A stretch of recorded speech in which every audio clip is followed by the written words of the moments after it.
people assume like the biggest thing about cancer or the biggest thing about a car accident and a coma is like facing of your mortality, when really like what you're dealing with is all these like everyday things and all these recovery goals and healing, and to like reduce it to just this one aspect that you think it might be. I think probably both of us, before what happened to us, I think we probably thought of those things in those ways of like about just survival, when really the complexities of trauma is about the weird things that affect your everyday life, living in a world of uncertainty, living in a world where you thought that something would never happen to you did happen to you. It's not going how I planned. Monday I feel okay, and Thursday I can't get out of bed. Like, there's a lot of changes going on.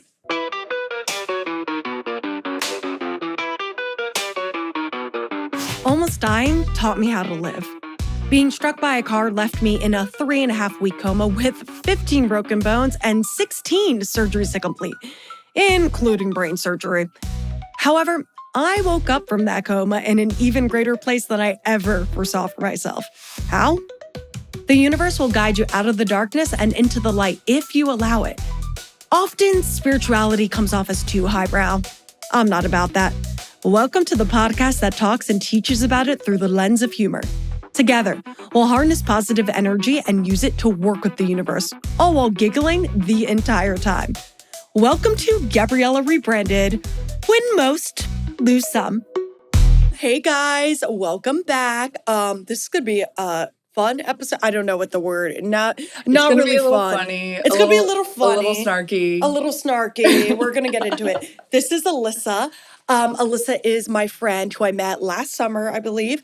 And Alissa is also a medical trauma survivor. No brains were affected. No brains. But you battled breast cancer. Cervical cancer. Cervical cancer. Okay, we're going to redo that because I need to be corrected. Cervical cancer, and then I'm BRCA2 positive for the genetic mutation. So that's where the other surgeries came into play. The other surgeries came in because we became friends over our boobs. Yeah. But you guys will get to hear all of that. We are going to do an episode that is focused purely on Alissa and about her experience and her story. So don't worry, you'll be getting the trauma porn. But first, we wanted to do this episode idea that I believe you came up to it with it. We came up to it. We were talking over lunch one time, and I believe you were like, we should do an episode about that. Yeah, we were like going back and forth about like the weirdness and the crazy things people say and the correct things people say. And I think it was born of that and of our friendship of bonding over, these unfortunate things that have happened to us. So what this episode is going to be is what not to say to a medical trauma survivor. Because unfortunately, a lot of things get said that are sort of the typical things to say. And I guess that's why people say them, but we don't want to hear them. Yeah. We're tired of hearing a lot of them. We don't want to hear them. And a lot of what we're going to say can apply to trauma survivors or people who've experienced loss in general, but we're just going to say they all apply to medical trauma survivors. So that's why we're saying that. You always got to be careful, you know? Yeah. You don't want to overpromise. Under-promise, over-deliver. Under-promise, over-deliver. Okay, that I got it wrong. She corrects me on words a lot. She's really great at words. She's fantastic at words. Some of the things she's come up with, a lot of the things I've said are because of the words of Alissa. I love it. I'm honored. Unfortunately, they come from experience. Too many experiences. And we'll get into it more in your episode, but you also are a creative. You write poetry, you work in film or commercial. Yeah, I work in TV and film and commercial. Okay. I mostly work on commercials for my income. Yes. But yeah. Yes, but she's also creative. And again, we'll get into all that in her episode. Yeah. But for now, let's get into what not to say about trauma. Let's get into it. So what we're starting out with is that people in general, they have either very weird reactions to your trauma or they say the same things. Yeah. And I think both come out of like being really uncomfy. Yes. Being really uncomfy, and then they project their feelings of uncomfortability onto you. And so it's no one's fault, but it's just they've never experienced it before, so they're not sure what to do. Yeah. And I think a lot of these things, that we're going to say of like what not to say, it's not meant to shame anyone. It's meant to build a better way of doing it. But, you know, we can laugh at our cringe moments, and we can laugh at others' cringe moments, and at the end come out with a better way to do it. We think that a lot of times people are so scared of saying the wrong thing that they stick to the stereotypical script that like they see in the movies, but the movies always get it wrong. Yeah. The movies make it really digestible because that's how they make money. But yeah. And me and Alissa were talking about when we were working on this episode a few days ago that we would rather people say the wrong thing because at least it's honest. Yeah. It's real and it's honest, and then it honestly would open up a broader conversation. Yeah, I think people like you know how we were talking about. I think when you try and stick to that script, you end up kind of like reminding the person that like you're thinking of them as this archetype based on something that you don't know the experience of. And I would be much more forgiving to someone saying the wrong thing if it was a little bit unique, if it made me laugh, honestly. Yeah. if it opens the door to more connection, like I think that's great. And saying the wrong thing, like that's vulnerability, that you were honest. And you're asking us to be vulnerable by digging into our trauma porn. So let's be on the same page. Yeah. Like, let's be real. I think like by trying to stick to these things and just saying the right thing, you're kind of like, you're narrowing yourself to like how you can connect with someone, you know, like you're kind of shutting the doors to any like nuance to a conversation that is really complicated.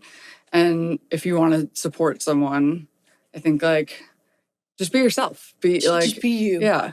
Just be proud to be me.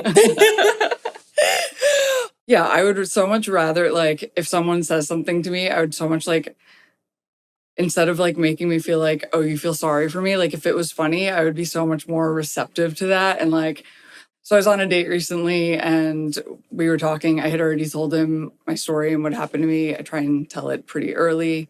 And my glasses came up, and I had said something about them being like a new addition in life. And he was like, wait, so you turned 30, got cancer, and you had to get glasses? Talk about rough. And I was like, I died. I was like cackling. I was like, he understood the assignment. Like he understood. Like that was a great response. Turned 30, got cancer, and got glasses. Yeah. God, I've lost my vision and all this too. I thought it was my cervix. Right. Like all the things that I lost. And like it also like kind of speaks to, I don't think he intended this, but it speaks to a bigger thing that like the medical trauma doesn't happen instead of all the normal life things. Like it happens in addition to all the other things. All the normal life things. It's yes. And I think people forget that. Yeah, they definitely forget that. Yes. They think that like the world goes on pause for everything other than your medical issues. And part of the problem, a big part of the problem, is that it does not go on pause. Like you still gotta make an income. You still gotta keep food on the table. You still gotta try to maintain relationships and friendships and everything. But it's like, with what time? And what energy? And to talk about something of like not to say, I think there can be like a discounting where someone will be like, oh, but you're going through this, so like you shouldn't have to deal with all this. But like the reality is, but I do. I do. Like, I still do. And I think that's like something people would say to me pretty consistently is like, oh, it's okay. You don't have to worry about how they feel about this because you're going through this. And it's like, well, at the end of this, I still want to have all my relationships intact. I still have my bills. I still, you know, so I think people are trying to be supportive when they're like, oh, it's okay. All this is forgiven. But it kind of discounts the reality of what you're going through. Yeah. And with that, I think we'll start with the biggest one that we hate to hear. And this applies to all trauma survivors and people who've lost. I'm sorry. I'm sorry. I'm sorry. Whenever somebody says that to me now, I say, why? Were you the one driving the car? And I was so sick of the I'm sorry. And then what's funny is, or not funny, I don't know what the right word for it is there's been times where I've said something like that and people get like frustrated with me. And they're like, well, I didn't mean it like that. I'm sorry that you went through that experience or something. Yeah. Something like, they're like, and I'm like, no, it's like, just I lived it. Don't say I'm sorry. Just say, that fucking sucks. That was horrible. That is horrible. Yeah. And the getting defensive thing, I think like people might get defensive to this whole episode, but like because they're uncomfortable with it. Because they're uncomfy and we're uncomfy too. Yeah. Yeah. Say you're sending me good energy. Say that you're sending me supportive energy. Like, just stop. Cut the I'm sorry. Cut the I'm sorry. Because then I feel like I need to support you. Like that. Yeah. That's the worst part about it is then I need to lie and say like, it's okay when like, it's not okay. Yeah, that's the only response to that, right? Is it's okay. Like, yeah, the only response to I'm sorry is it's okay or thank you. But it's like, why? Thank you. Should I be thankful that you extended empathy? Like, isn't that just the basic? Like, humans should just have empathy. Yeah, and it closes the walls. It kind of like it signals to me that you don't know what to say. It signals to me that you're uncomfortable. Yeah. It signals to me that this conversation can only go in one way, or I need to now remind you that it's okay. It all turned out okay, even if it didn't. Exactly. Like, it's sort of like when people cry in front of you when they hear about your experience, and it's like, no, I feel like I have to come for you. And it's like, can't this just be about me? Can something be about me? Yeah. just for this moment. Just for this moment. So, no, I'm sorry. So we don't want to hear that. No, I'm sorry. And now when I know someone that they've had a death in the family, I purposely don't say I'm sorry. Because I'm like, they are getting that from every single person that's giving them a hug at that wake. They are getting that from, and what it does, the main thing that it does, these stereotypical things like the I'm sorry, is it just blankets all trauma survivors. It blankets all patients. It stops you from being an individual with your individual experience. Yes. It's like, I'm sorry is what I say to all people when things in their life kind of fucking suck. Yeah, and it also like brings it back to that like they're treating it like the stereotypical experience or whatever narrative they've crafted. And I think it kind of like reminds you of, oh, I'm not in a movie. There's so much more nuance. It's almost like I don't know, there's this like push and pull where you know that it's like just the socially acceptable script, but now you're reminded of all the ways in which you're not living the typical script. Yeah, and which sucks that you're not living the typical script. And the I'm sorry sounds like the typical script. And your only responses are thank you or it's okay, which is no, it's not okay. And I'm not thankful that you have basic human empathy. I had a doctor say it to me, like my primary care doctor going through, they were like, when they had asked about a surgery and I like revealed and they were like, but you're how old? And I was like, isn't that in my chart? But when they said, they were like, oh no, that's sad. I'm sorry. I was like, this isn't the environment I thought I would hear that in. No, I thought this was the one place I wouldn't hear that in. Yeah, it's like, this is not the environment that I thought I would hear that in. So after I had some sort of health insurance like that in like the state of California that only usually elderly people have, because I had to have multiple health insurances that usually only elderly people have, like when they have all these medical appointments. And when I was going to this appointment, they were like, are you sure you have this? And I was like, yes, unfortunately, I'm fucking sure that I have this. Are you sure? Like, are you sure? And I was like, yes, unfortunately, I'm fucking sure. I'm pretty positive. I'm pretty positive. Do not interrogate me on any aspect of my experience. That's a big one. Yes, I think that brings us to a very important one. Do not interrogate me. And do not correct me on my lived experience. Do not correct me on my lived experience. Do not interrogate it. Do not hit me. Do not hit me with those questions. Do not hit me. But like, yeah, but going through that, you must have felt like, no. Yeah, if I'm telling you it was terrible, if I'm telling you it was devastating, believe me. Like, believe what I have experienced to be true. And don't try and rewrite what I have been through to like give yourself the relief of a happy ending to this like movie-like story that you're perceiving it to be. Yeah.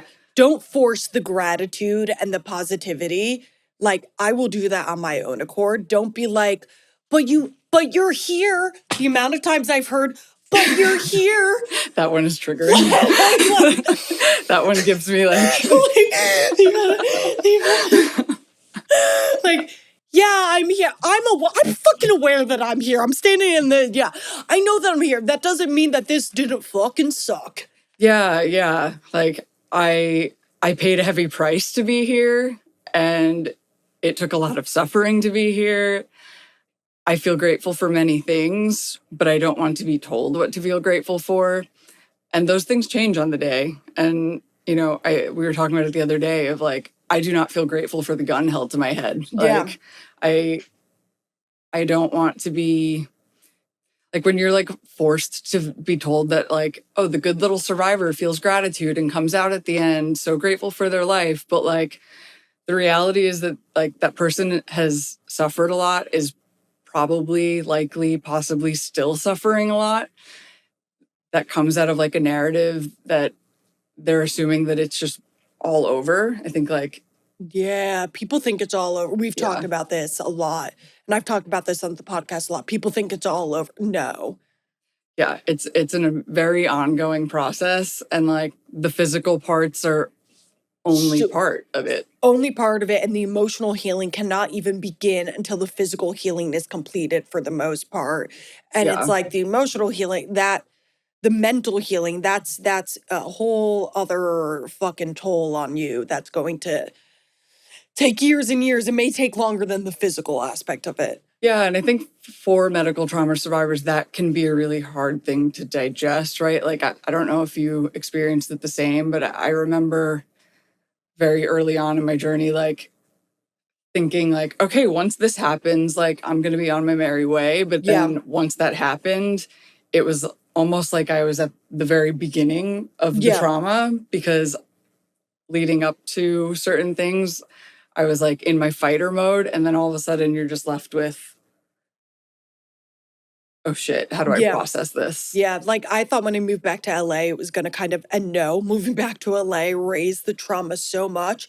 And then I thought for a while that when I hit 1 year, it was going to kind of all be done because that's what they tell you. But no, it was not all done. And it really just, the trauma kind of begins when you think it's going to all be done and then it's not done. Yeah. That is where you're like, where wait, the journey begins.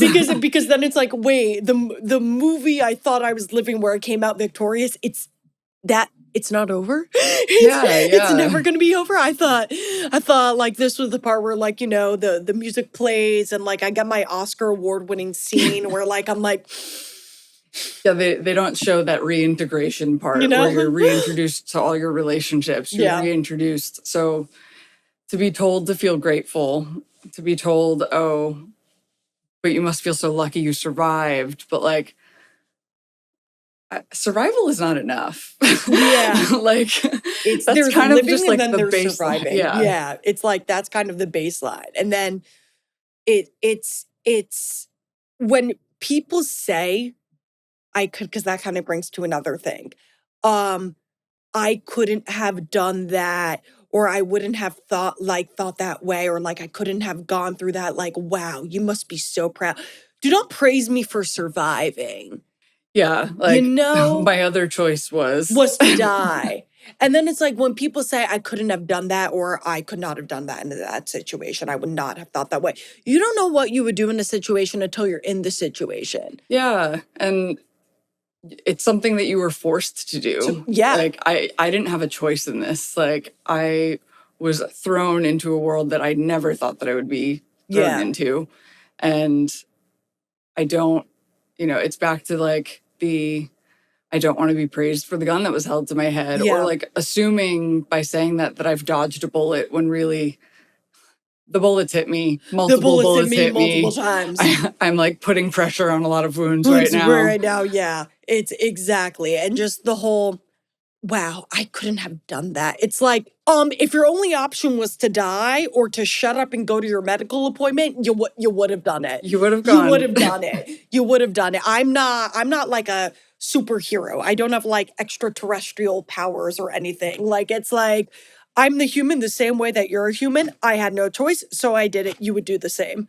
Yeah, and it like kind of reminds you of how different you are. Yes, yeah, that like, oh, I'm living this life that's so other than, and also like there's kind of this it brings me back at least to this feeling of like, a lot of people feel like that won't happen to me. Yes. And that is a Yes. really alienating feeling, that certain things just don't happen to people like me. But now, and honestly, I thought like that too before. Oh, You know, like 100% I did. I never thought this would have happened to yeah, me. there's something safe, I think, for people to feel like, oh, that happens to people over there. And also it deviates you from the like, be a good little survivor and like feel the gratitude, feel like you're so lucky to survive, feel like you fit this this mold of you Being have the to come out perfect patient, grateful. the perfect victim. Yeah, the perfect victim. You can't act erratic in different ways. You have to be this good little brave. I'm God's strongest soldier. Like, God gives his toughest battles to his strongest soldiers. And like, exactly. And it alienates you because it's like, you're God's strongest soldier. You did that. I couldn't have done that because I'm me, but you did that because you're one of God's strongest soldiers. But I'm not. I'm just an average soldier. While simultaneously telling you how lucky you are. Yes. Well, Simon, like, no, you're super excellent, but you're also just very lucky. And it's like what my mom and I always say is lucky in an unlucky situation, to remind everyone, like, yeah, I'm here and that's great, but this situation still fucking suck. Like, I had to I want to be like, no, you're lucky. Yeah, you're like, I had to live through the unlucky situation. I'm still living through the unlucky situation. And thus far, I've been, up until this very moment, I don't like to jinx things. Up until this very, very, very moment in time, I've been able to get through the unlucky situation. And I guess that's lucky in a lot of ways that some things worked out for me, but it's also just because I'm fucking me and I fucking did it. Yeah. Like, I reposted, and you are God's strongest soldier. And I'm God's strongest soldier. I posted on my Instagram the other day, but it was talking about manifesting. It was like, yeah, I manifested this, but I also fucking did the work for it. Yeah. And that's sort of what manifesting is. Manifesting is saying you're going to do it, so putting in the steps to do it. It's not just this magical potion that like I drank my tea in the morning and and I did some meditations, and the words I used to use for that people are like, it's just gonna happen, but I'm not gonna, like, because I have my crystals and stuff. I call that narcissistic spiritual. Yeah. When you don't think you have to play a role in writing your story. I think that plays a lot of part in medical trauma and the ways that we're treated, especially with New Age spirituality, especially with people's opinions on the medical system and, how you heal from things, like judgments on, like, I definitely don't ever tell people what to put in their body or what to eat or what to drink, like, unless you're their doctor. But like... But the New Age spiritual you were talking about. Yeah, like there's kind of just this, it comes back to the otherness of like, oh, that won't happen to people like me. And like the New Age spirituality and the people who are kind of on this like surface level of like just starting to explore things like that, I think do it a lot. Yeah. Where they think that you can positive mindset your way out of anything.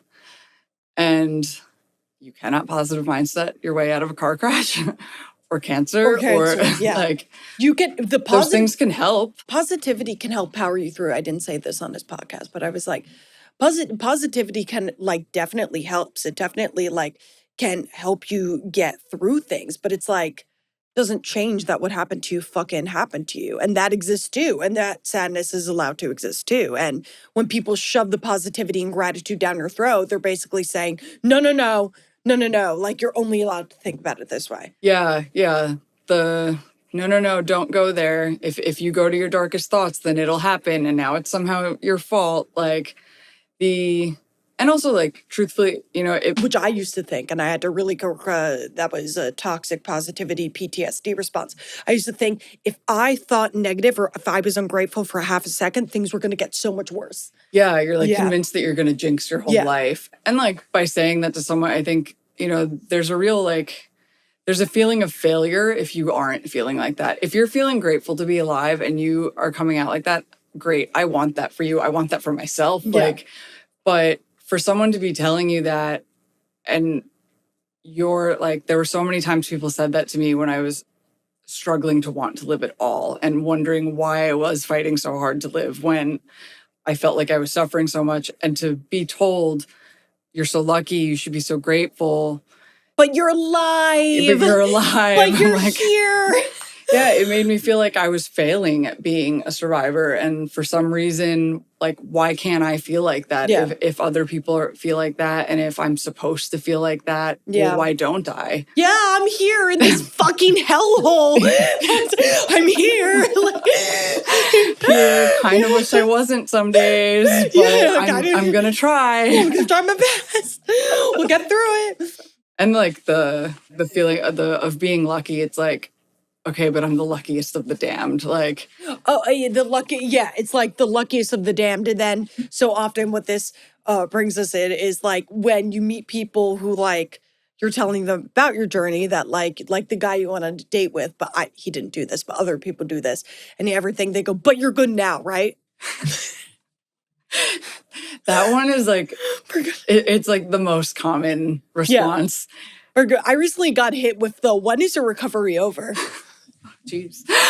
And I was like, You're like pulling out spreadsheets. You're like, well. And I'm like, well, let me direct you to episode 1 of season 2 of this podcast with Dr. Seth Herman, who specifically says that what he wished the public knew about brain injuries is it's not an event. It's a lifelong. Yeah, like it's a profound change. Like, Yeah. it's not over. I'm like entering into just a profoundly different world. I'm a different person. I don't know. I find new things that I need to unpack every day. Me and you talk about them all the time. Yeah. But we're like, do you experience this? Yeah. Like, or this weird thing just happened to me. I'm having a trauma response based on like something I didn't even know was there. I'm like pulling things out of Pandora's box that like, So once I pull them out, I can't shove them back in fast enough. Like, yeah. And it's this really sort of healing. You should be healing every day, and it's a never-ending process. It's like so often, like, you know, we think about what we went through. We went through years of terrible medical trauma. Like, that's obviously going to have with it years of different things that present, and you don't know all the ways that they're going to present. And like, as your mind does heal, like as some things are put away, then it's like, somebody today was talking about this to me as it pertained to work stuff, but I think it kind of pertains to trauma. She was talking about how in her head, when she has a lot to do, like when you have a lot of trauma, she thinks of them as all in separate drawers. And she can only have one drawer open at a time. So if this drawer is open, she can't open this drawer. And she was talking about it as it pertained to work, but I think that applies to trauma too. If you're healing this one thing, that is the drawer that is open.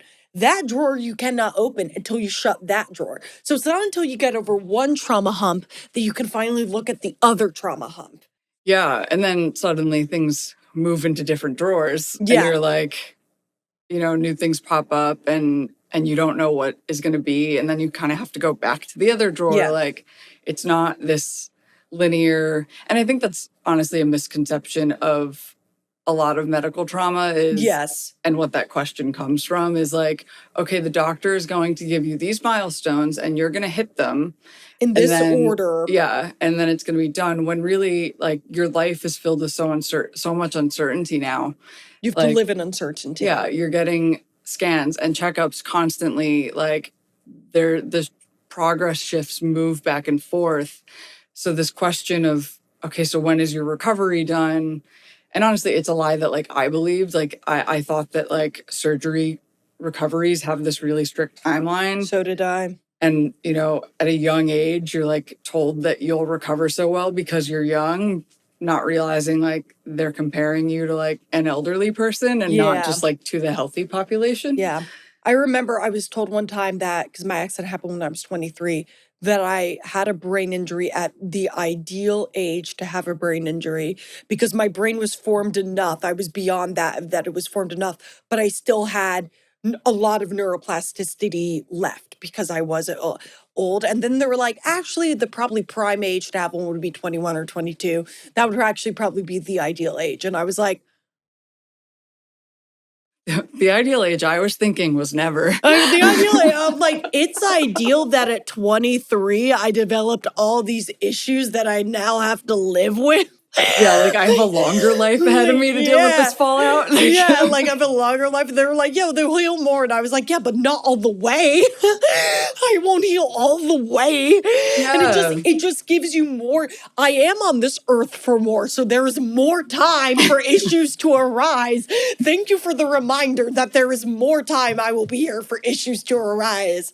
Yeah, that honestly reminds me of like a very, I think, important fact about having something happen to you very young is that, and this is a little bit dark, but all of our experiences have been dark, is that everyone gets sick at the end of their life. Yeah. I just got it early. We just got it early. And we'll get it again. We're going to go through something again, unless we're the luckiest of the damned and something happens very quickly. I don't know. Like, what, like, is that the best you hope for in that scenario? You know, like, yeah. I think when something happens to you very young, like, your priorities are different. Your life is in a different place. So to ask someone like, but you're all good now, it's a weird thing. Yeah. It's a weird thing to reflect on and not know how to answer. And also, you know, like, you should probably assume that whatever the person is telling you is really only 50% of the story at best. Even less. Yeah, 50% at best. Any assumption of where you're at, also because healing is not linear, as we discussed, any assumption of where you're at, of where your mental healing is at, of like how things are going or what your body is doing, how your physical healing is, don't make them. It's incorrect. People think, oh, that's over now, so she's going to get better. No. Healing is not linear. Don't make any assumption of where I'm at. Yeah, like keep it to like open-ended, like, how are you experiencing this? Like, you know, I think, is there anything I can do? Really pragmatic things I think were really useful to me, like people offering to walk my dog for me. Yeah. Like that was a really like meaningful thing. And I think some people can like be afraid to, you know, like not, maybe not check in on like the emotions of it when they do that. But I actually think like pragmatic things can be really helpful. I mean, obviously not to like, don't overstep into someone's life, but the assumption of something being just all in the past, all over, or, you know, you likely don't know the whole story. And I think that there's so much uncertainty with medical trauma that people just don't understand, because when they go to the doctor, they get a test for, I don't know, the flu, and like they get the results and that's it. But for medical trauma survivors where their lives were on the line, the story is a lot more complex. And I think many people would be very surprised and taken back. I know a lot of people in my life were to realize how complicated and how much the system and your life doesn't just like bend around you and give you everything you need because your illness is this serious. Yeah. You're allowed to ask questions. Don't make statements assuming where people are at. And with the you're allowed to ask questions part of it, it's actually interesting because I now, when people give me sort of like a 10% glance at like, or even less than that, 5%, 3% glance at something that they're dealing with. Like somebody's brought up to me multiple times that their dad is quite sick. Not in like, it's not someone that I'm super close with. We're friends, but I'm not super close with. And they've brought up that their dad is sick in like, just in passing, not in a way of like, oh, I'm really struggling with this because of what my dad's going through. Just like they're running through what's going on with their daily schedule. And they're like, yeah, because my dad said blah, blah, blah. I've never asked what exactly is going on, because I'm like, they would tell me if they wanted to tell me. Yeah, and they would say it in like a more direct way. They would tell me if they wanted to tell me, and they would say it in a more direct way. It's them like what I can do and what I should do, and this is a good reminder, and I will, the next time I see them, is say like, hey, if you ever want to talk about anything, like so open to talking about medical stuff. Like I'm good at it, unfortunately. I'm good at it, unfortunately. But I never ask invasive questions because if they wanted to, they would just tell me that. But also at the same time with that, sorry, I'm talking a lot. But at the same time with that, do not ask and then go, but you don't have to answer that if you don't want to. That's worse. Yes. That's Yeah. worse. No. If you do ask, be prepared to have the conversation. Yes. Because when you ask and then say, oh, but you don't have to talk about it if you don't want to, you've already kind of opened the floodgates. And also, like, you're like stepping halfway through the door, you know, like, Yeah. either ask or don't. Either ask or don't. And when you say, but you don't have to talk about it if you don't want to, that's you realizing that you made a mistake maybe by asking that. So it's you backtracking and saying, I shouldn't have asked that, like saying I shouldn't have asked that, like in a way that takes blame off of themselves. Like, but you don't have to talk about it if you don't want to. Where it's like, no, if you ask something that just came out and then you're like, I shouldn't have asked that, either stand by it, you ask the question, blah, that's it, or say, I shouldn't have asked that, I'm overstepping. Not, you don't have to answer that if you don't want to. Yeah, and like if you are asking those questions, like, you know, approach the person with a willingness to be vulnerable. Like, Yeah. Like our lives are already filled with so much uncertainty. They're already filled with so much like tiptoeing and like what to keep secret and what to put out there. Yeah. If you're going to ask, like, step up to your friend or whoever it is and like, you know, just be willing to stand by what you say, stand by what you ask, and approach them as a person. Like, yeah. And don't be like, let me correct what I said. Don't be like, I shouldn't have asked that. Like, let's pretend I didn't. Like, let's it be like, I shouldn't have asked that, but I did. Respond how you please. And if you don't feel like it, be like, stand by, you gave them an option to be vulnerable. Don't be like, oh, I regret asking that. I made a mistake. I want to take it away. Or I want to. It goes back to the I'm sorry. Yeah. It's like, okay, now I need to like comfort you that you feel like you've made this like this social faux pas. Yeah, say like an ideal thing to say in that situation. If you're like, oh, that may have been inappropriate of me to ask. I don't know if I should have asked that. I'm sorry, but if you would like to talk about it, please talk about it. Yeah. Because I did ask. Yeah. Yeah. So I'm obviously thinking about it. And I'm always thinking about it. Like, I'm always thinking about it. Like, I'm, you know. And it's not always necessarily that we don't want to talk about something. It's that we want to talk about it in a way where we feel understood. Did you do chemo? Yeah. One that really I get a lot, and this one's like a little bit complex, I think, but when I like bring up my cancer diagnosis and if I don't know someone well, or like honestly, even people that I do know, if like the first question is, did you do chemo? I get very taken back and uncomfortable. It's not because I'm shy around whether or not I did chemo. My treatment plan was surgeries. I didn't do chemo. It's that what I perceive, if that's someone's only question, like if it's like part of a bigger conversation of, okay, what was your treatment? Did you do chemo? Like that's different than pause, response, did you do chemo? That to me feels like you're thinking of the most basic question to ask. Yeah, your perception of cancer is if it needed chemo, it was really bad. And if it didn't, it was fine. Yeah, if it did it was fine. Yeah. And I personally didn't do chemo. I had multiple surgeries, but cancer is very complex and there's so many different treatments. You know, there's radiation, there's chemo, there's surgeries, there's just pills. Even, yeah. Like it's a very nuanced thing. And if someone's like going through really complex things, the like knowledge that I feel like you're assessing whether or not like I've suffered to the degree that you think that I could suffer can feel really weird and alienating, and it kind of like stops the conversation there. Yeah. Like, what was your treatment like is a lot more like open-ended. Yeah.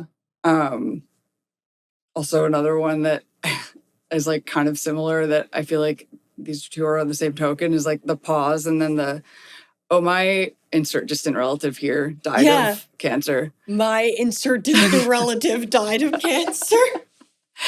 Insert distant. And Because all cancers are the same. yeah. I always get the question I always get is, okay, so what was it like waking up from the coma? Or what was your first thought when you woke up from the coma? I always get that. I always get that. And the amount of times I've had to say, like, well, it's not like the movies, and be like, well, the first thing I remember is hearing my mom's voice, but I didn't have my memory for about, a week and a half, and then I only had short-term memory, so my mom had to tell me 6 times. Blah, blah, blah. The amount of times and I purposely said that in the second episode of this podcast, the trauma porn episode, that's what I called it, because I was like, let's get it the fuck out of the way. Yeah. But I still all the time when I meet people who don't know my story, like the first question they all ask is, what was your thought when you woke up from the coma? Yeah, well, it brings back to like your experience is so other than, and like everyone kind of wants the trauma porn. The trauma porn, the alien, like, let's and the dirty dissect it. details. Yeah. They want the movie moment. Like, yeah. your eyes opened. You're staring at the top of the room.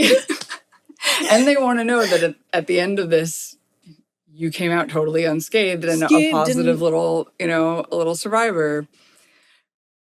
For me, when someone does my insert distant relative here died of cancer, like where I go to is like, it's not that I don't want to hear about their experience. It's that like the wording and like, I think semantics are important. Like, I think to say like, oh, I watched my so-and-so go through cancer and it was really difficult is very different. And like, if it comes out a little bit later that they passed, that I think that's different than just saying my blank died of cancer and not saying anything else, because like that makes me feel like we're playing a game of word association and I just said cancer, so you just said death. Yeah, so you just said, and now I don't know where to go with that. Yeah. I like to sort of, when I'm in that situation, like it's somebody's on the receiving end and I'm trying to relate the best I can, but also because that's what we're going to get to next. Don't say you understand if you haven't lived through it, but relate the best I can. I always like give a but where I'm like, oh, well, when I went through this, like if someone like said to me, like, I'm going to use you as an example just because you're here. I went through surgeries. I also had to have my boobs put back, like after I had this whole battle of cancer and a mastectomy. Something I would say is, I also like my boobs were severely injured, blah, blah, blah, but I didn't completely lose them. I don't know what it's like to have completely lost them in that period of time where you just didn't have them. Like you're allowed to relate, like, cause people like connection. But give a but that separates the other person. Literally how we became friends was by that. Like there's this connotation that if you say anything about yourself, you're making it about you. And that's absolutely not true. Like I think offering someone like a branch of connection and building a bridge is great. Yeah. It's about... But clarifying that they're different. Yeah. And understanding that, like bringing it back to the person, or like understanding that there's all these other things surrounding it. Like it's about context, and it's about like, in this weird way, it's almost like saying more is better. Like, you don't need to limit your responses to these like one little phrases. Yeah. Not that like over-explaining is like, we're trying to be better about over-explaining, but just, I'm sorry that happened to you. That's so short. That is so short. And that's like, it's like, throw out the script.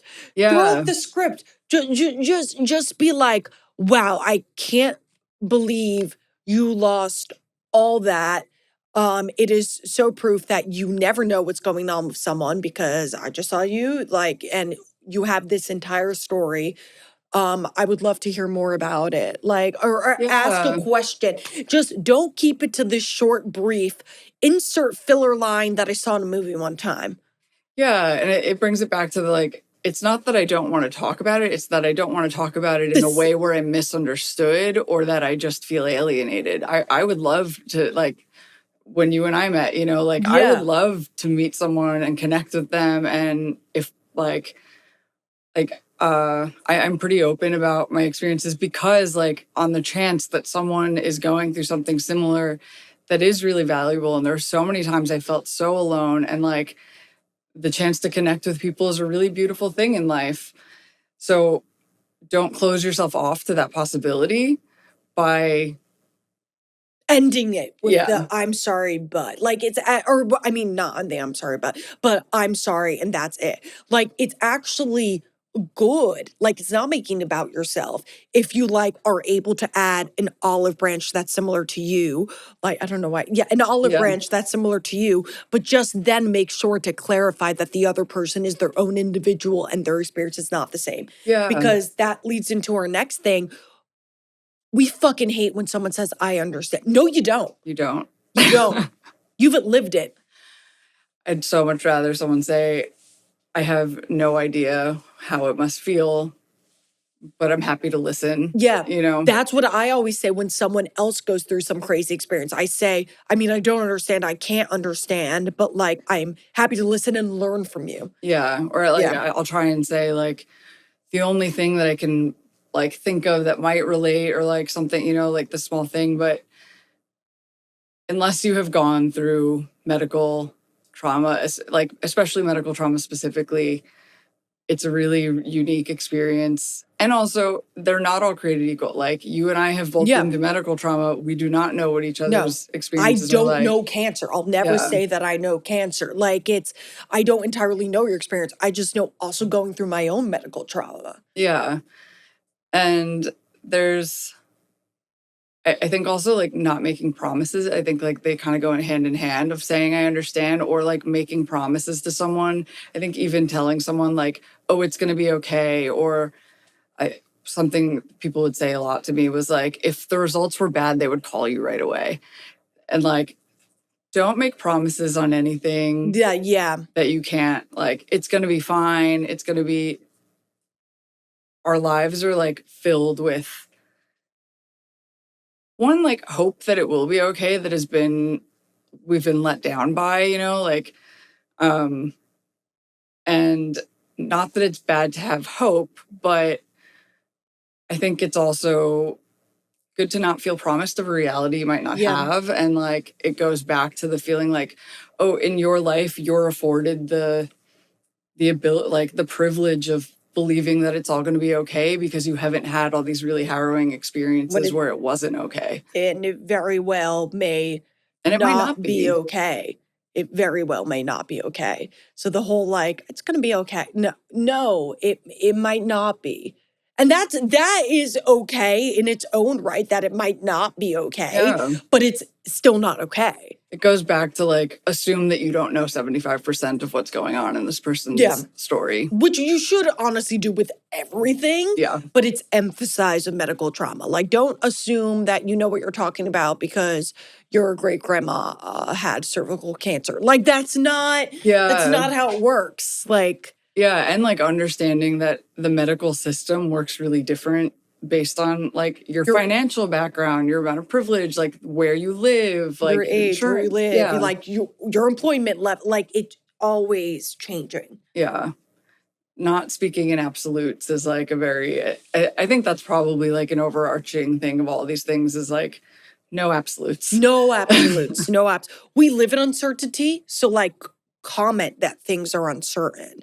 Don't comment with an absolute because no, we live in uncertainty. Yeah. Like, that's the reality. The reality is that our health doesn't have absolutes. Yeah. And like the assumption that like, I think like people assume like the biggest thing about cancer or the biggest thing about a car accident and a coma is like facing of your mortality, when really like what you're dealing with is all these like everyday things and all these recovery goals and healing, and to like reduce it to just this one aspect that you think it might be.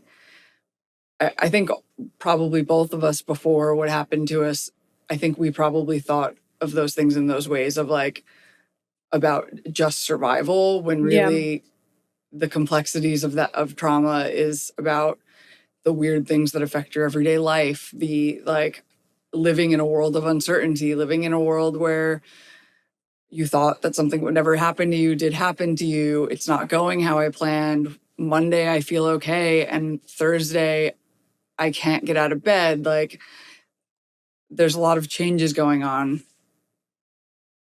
Yeah. No, I just, yeah.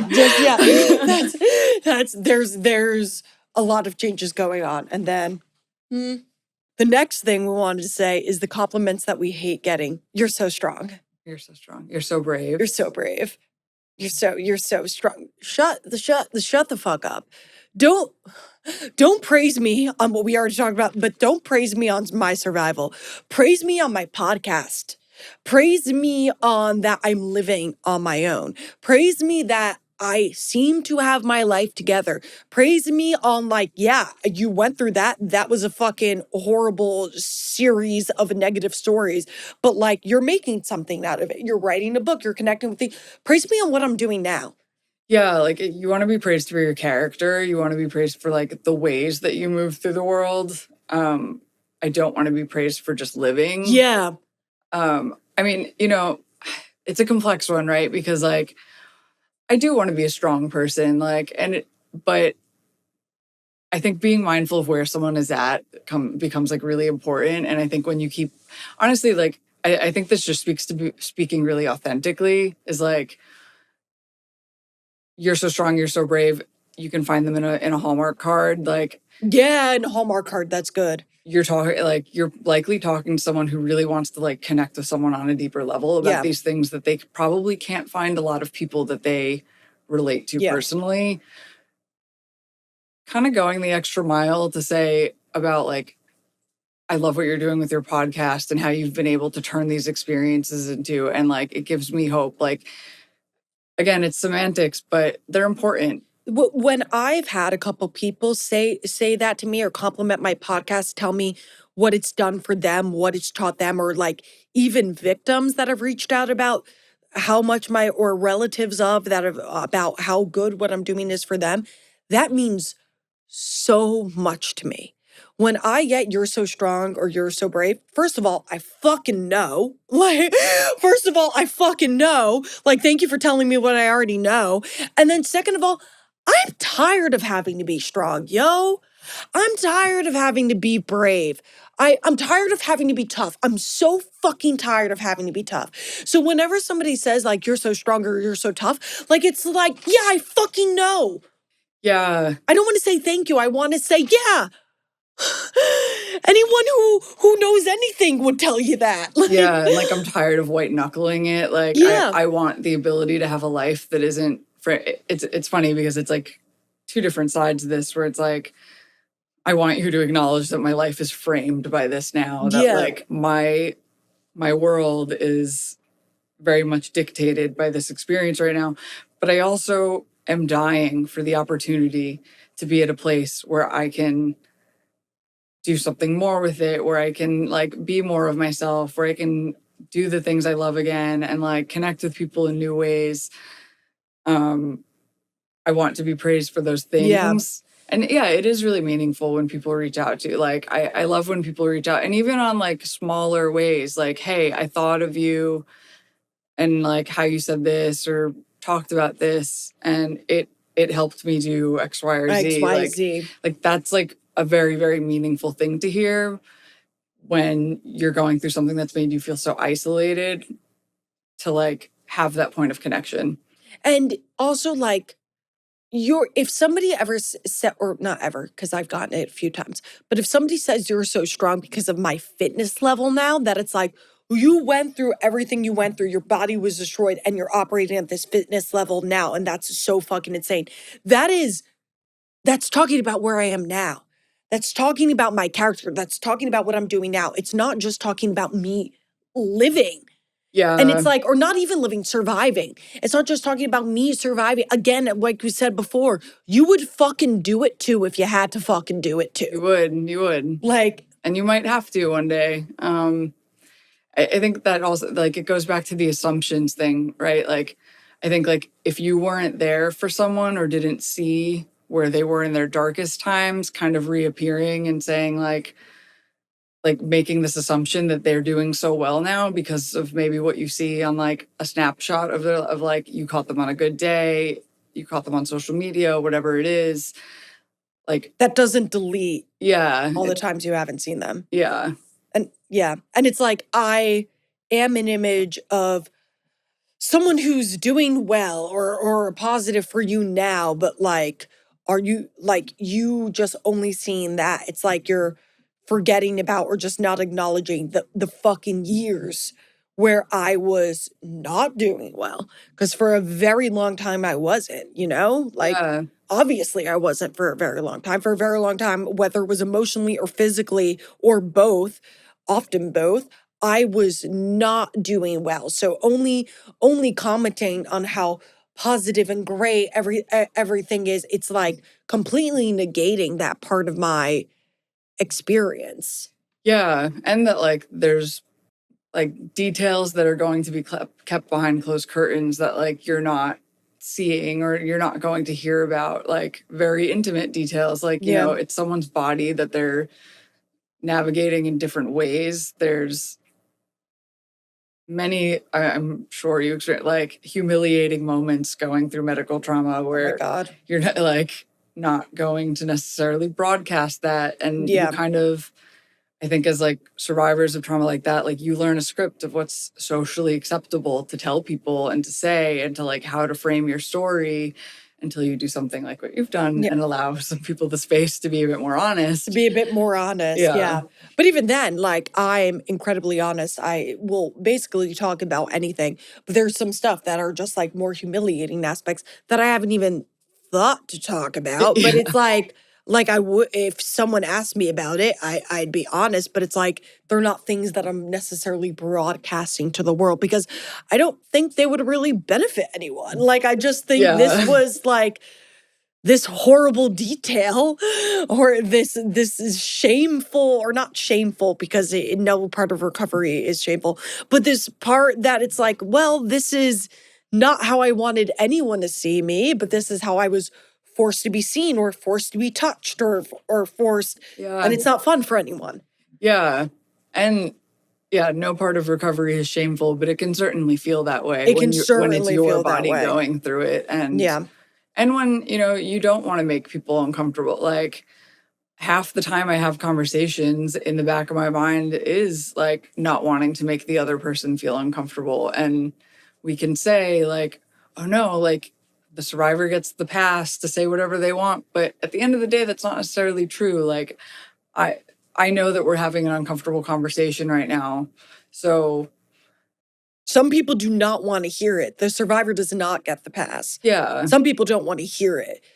They don't they like it's like yeah they give you the pass until you say something that makes them uncomfortable and they don't want to hear, and then maybe they just don't associate with you as much or never go up and have another conversation because the last time I talked to her she brought up this and I didn't want to hear that. Yeah. And like the I think it goes back to the like not correcting someone's experience, you know, like if it feels devastating and you say something really dark and someone tries to like pivot you right away to like they try to bright side you, you know? Like You must have felt like such a warrior.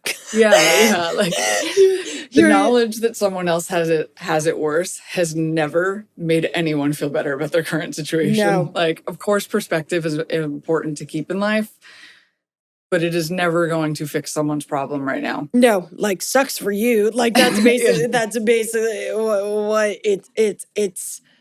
it's saying. And just like you must feel like such a warrior. Any not like what? Like sort of thing. Like it's like Like, you mean because I fought through this because I had to like fight through well like fight. Why are we using I hate the terms like fight where it's like it's this experience has made me deeply regret all the times in the past where it's like she fought really hard. I hate so stereotypical and like a fight like that whole term makes it seem like it's this valiant cinematic Yeah. battle. And it's like, no, it's like I was crawling. It was more like I crawled. Like Yeah, like portraying something as glorious when a lot of the time that you spent going through it felt humiliating and and felt, dark and dreary yeah, and depressing, and my skin sucked and it was not glorious. yeah. I mean, Yeah. it goes back to the like, don't force on anyone how they should feel or do feel. Like the warrior idea of that you've like won this battle. Like, I did not come out of my experiences feeling like A I could winner. take on anything or a winner. I felt like, especially like, like in the very like recent days to it being over, I felt like any minor inconvenience was going to be like the The thing end that of me. shattered me Yeah. entirely. Yeah. Like, I was so tired of being strong. I was so tired of every day I'm so being tired of being like strong. Yeah. a new, if we want to stick with the fight, like Yeah. a new battle that other people didn't have to experience. And honestly, and this is like the thing that I think people don't like when you say like, I came out of it feeling really resentful, So Oh, yeah. There's definitely a portion of you that comes out feeling resentful that, like, especially when you had no say in what happened to you. Like, you had no say in being hit by a car. You had no say in getting cancer. Like, yeah, I think it like comes back to like, it's not that to discount addiction and things like that. It's just a different experience yeah. when your medical things are things that happen to you and very unexpectedly, I think. Like, Yes. Yeah. I think like a That's what it meant. sudden, I Yeah. think with addiction, there's like I a don't know why buildup. that was the good. Yeah. Yeah. Whereas I think for experiences like mine and yours, again, they're not the same and they're not, but there's a pivotal moment in your Yeah. life where you realize that your life has been changed and your life is not going to be the same moving Yeah. forward. And I think that distinction makes it a very different type of trauma Yeah. because it's like this, it's just a very abrupt Yeah. event. Yeah. And it just kind of, abruptness aside, like whenever I hear about somebody having a really bad brain injury that was like riding a motorcycle or something like that, I'm just like, and that's part of the reason why I fucking hate motorcycles. Like, I won't even date a guy who rides a motorcycle or anything like that. I'm like, that's the most dangerous thing in the world. You were routinely putting yourself in this dangerous position. And one time it caught up to you. I was just walking across the fucking street, bruh. And legally, Yeah. you know, and it's Legally. and then you have this like resentment for like, why did I have to fucking go through this? Why did this happen to me? And you're trying to be positive and you're trying to be grateful because you know that's what's going to get you through it. But you also got to acknowledge the resentment that you have, the sadness that you have, the grief that you have. Yeah, the grief is a big one. Like, of when you're telling someone how to feel or rewriting their experience when they're grieving a life that they lost and they're grieving Yeah. like the end of possibilities. Like, you wouldn't tell someone who, like, I don't know, their spouse just died. You wouldn't be like, but so lucky it wasn't you, right? Like, Yeah, exactly. Exactly. You wouldn't like, or go to like a child who's lost a sibling or a mom who's only lost one child. You wouldn't be like, oh, well, thank God it was only one. Like, Yeah, no, yeah. like, or like, you wouldn't go to a child who lost a sibling in a car crash and say to the child that's still alive, but you're here. You wouldn't do that. Yeah. You wouldn't do that. Like, so don't do that to a trauma survivor. Like, that child is a trauma survivor in that story, but don't do it to somebody who had their own lived through their crazy health experience and is still alive. But you're here, like no, like it. Everything happens for a Yeah, I'm reason aware. is a big one for me. Everything happens for a reason. Yes, everything happens for a reason. This is the clarification that my old neuropsychologist made to me that's been so helpful. Everything happens for a reason, but that reason isn't necessarily positive. Yeah. And it's up to the human, if the human has the bandwidth to, and if the human wants to be positive, to bleed positivity into experience. Like, that happened for a factual reason, but that reason isn't necessarily positive. Yeah. And like, Everything you can happens for- create, Yeah. I think like as humans, we're just like creative and meant to create, and like we can create meaning out of all the experiences we've gone through. But when you enter the medical world and you see things happen that are so profoundly unfair, like I think it's difficult to say to like a child with cancer that hasn't had like everything happens for a reason. It's the Like, most narcissistic thing to yeah, say, I think. what's the reason? I don't know why narcissistic is used for it. Like, no, it's like everything happens for a reason. Don't say that to the child. The reason was the fucking genetic mutation. That's the Yeah, reason. That yeah, that is the fucking reason. That's not a happy reason. Like you wouldn't go to a child with cancer and say everything happens for a reason. There was a genetic mutation that you had. That sucks. Like yeah, no, it's like everything happens for a reason is so it's the reason why I never say that to anyone is because it's so like these la-ti-da-di-da, like positive. And it's like, no, the reason can actually be very dark and very sad. yeah. And it like implies that they're like, this was supposed to happen to you. And that's a really hard thing to stomach when you're dealing with really unfair, really harrowing, like very, very like like a lot of suffering to be told by someone, oh, there's a reason. I'm like, okay, well, what's the reason it happened to me? Like, Why didn't it happen to and why that does it need to person? happen to anyone? Like, Because you're one of God's strongest soldiers. That's why it happened to you. right. That's why it happened to you. Listen, if the reason was I needed character development, I'm just gonna say I am fully cooked. Cook. Like, let me get to that place on my own if I choose to. Like, that's the faith I've decided to lean into after this. Thought like this was supposed to happen. But you can't say that. You can't say that. And Yeah. also with me like saying something like that, that may change a lot. Like, for example, I used to sew, that's the reason I took a pause on writing my book until I finished my CPTSD therapy.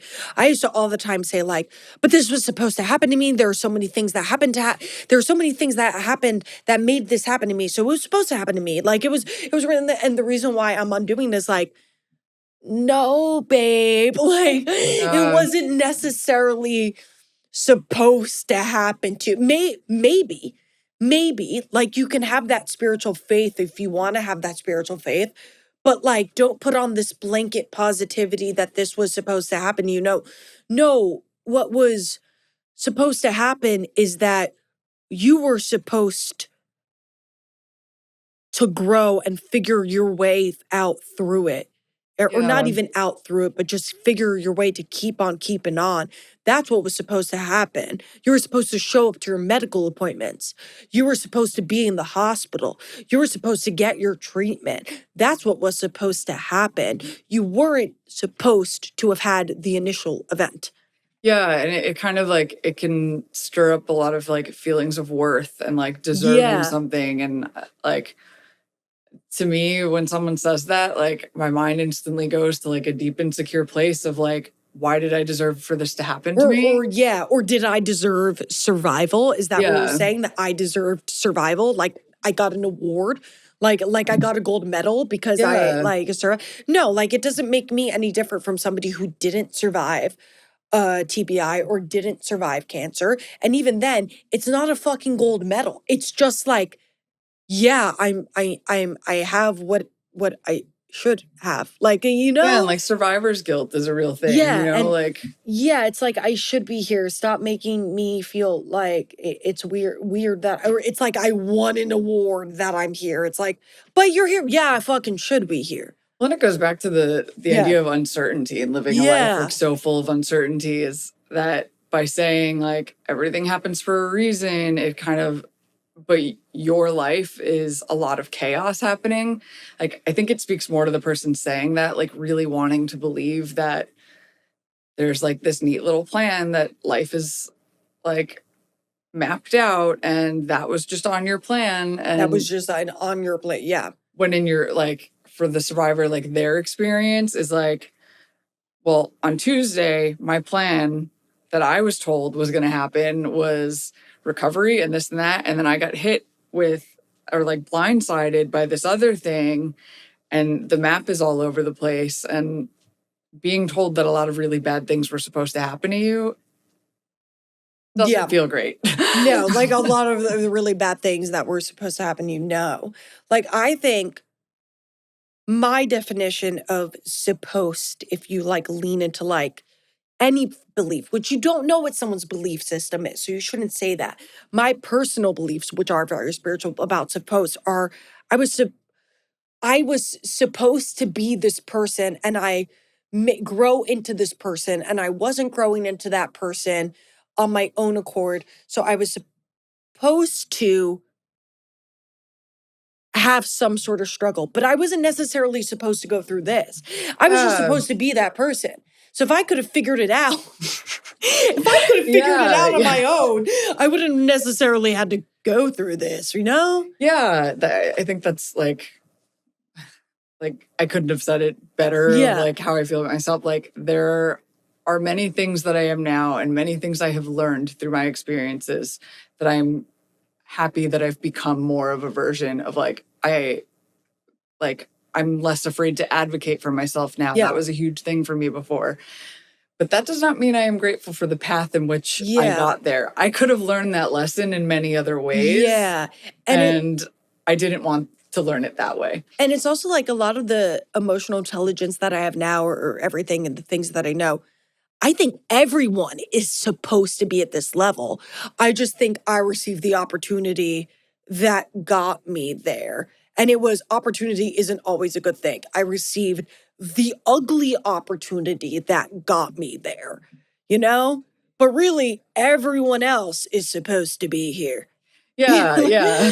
You know? And a lot of people will get there without having ugly opportunities. And a lot of people will never get here.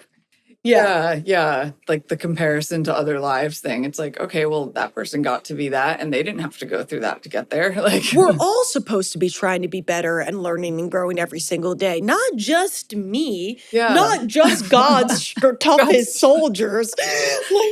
Not just God's strongest soldiers. We're all supposed to be learning and growing. We're all supposed to reach the most emotionally evolved level. And why does God need soldiers? Why does God need soldiers? I think that's actually a beautiful place to end on this note. While Alissa and I were working on this episode, getting together all our notes, Tom Holland was like 20 feet away from us. And we wanted to say, in regards to everything that we've said in this episode, however, if Tom Holland or Zendaya said any of this shit to me, that's fine. Mother Zendaya can say whatever she wants. Zendaya says God saves his toughest battles for his strongest soldiers. I'm saying when we go to church, babe. Amen, sister. Full pass. Amen, sister. Amen, sister. Tom Holland tells me I'm so strong. I'm going, wow. No one's ever said that to me before. Thank you. I really needed to hear that today. Needed to hear that today. Thank you. Thank you. No one's ever said that to me before, Tom. It would change my world. It would just, wow, I have a really new perspective. Thank you for giving me that. Thank you for giving me that. Tom and Zendaya, all bets are off. This entire episode does not apply to the two of you. Yeah, they're an exception. The two of you. One of them says, but you're here. Damn straight I am, sister. Do you want to exchange numbers? Do you want to say? I think I deserve that. Do you want to chat about this a little bit more? You want to? Just no one's ever talked to me like this. No one's ever given me these insights. So you just seem really smart. I would love to learn more from you. Thank you for your insights. I can't help but feel like it's the universe that brought us together today. You know? Everything happens for a reason. Do you want to follow Gabriella Rebranded on TikTok and Instagram? Sign up for her newsletter. And sponsor me. Yeah, sponsor me while you're at it. I mean, if I got a review from Zendaya or Tom, that would skyrocket. If Zendaya or Tom subscribed, the views would be. They would. Just one little shout out, one Insta story. Do you think that they're Spotify or Apple podcast users? Oh. Or are they YouTube watchers? Do they watch their podcast? I don't think they got the time. I don't think they YouTube. I don't think they got the time. Zendaya gives me Apple. I think one of them is Apple and the other Spotify, but I'm not sure which is which. Zendaya gives me Apple and Tom gives me Spotify. Because Apple's so like sleek and chic. Yes. And I feel like that's Zendaya. And Spotify is so boyish and that's Tom. You know? Yeah, I think that's spot Spotify is so on. like teenagers. That's Tom. I think that's what it is. Either way, whichever they're listening on. Yeah. hopefully they're listening and hopefully they're giving a shout out. And, my slogan is win most, lose some. You're a listener. And while I've lost having to have all these fucking things said to me, I won Tom sitting right there. Hopefully he went home. I was my face when I saw him, Alyssa's back was to him and I was facing Alissa and he walked in.